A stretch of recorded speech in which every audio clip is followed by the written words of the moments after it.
Well, it was a huge loss. That has to be said. But I had my sisters all went to school in the St. Louis Convent in Monaghan, and they used to go back to school in September, and they'd get the train here to Ballinamore, onto Belturbet, and then they took a bus from there into Monaghan. Saved my father going up, you know. I rode the train a few times, not that often. I rode to Torrigna many times, but never up that much to Ballinamore. I think about twice.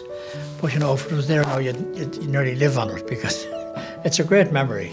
I lived in Longford. We lived in Longford, and I had an aunt in Drumshanbo, and it was about a twice yearly visit. We went down there to visit her.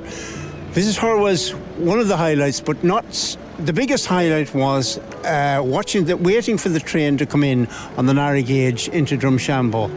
Many years we went on that trip, and it was always such fun. As one of my greatest memories on the steam train system was the narrow gauge coming into Drumshanbo.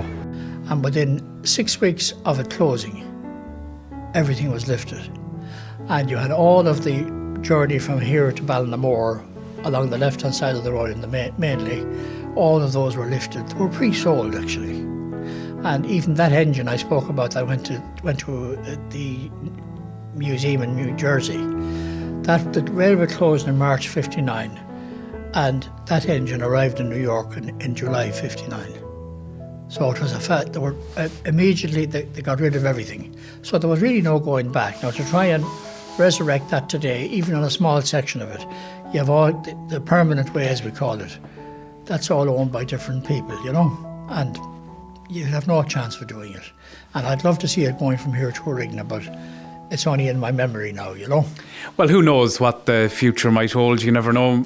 Well, if it hadn't happened, if that was to happen at all, it should have happened in the 60s.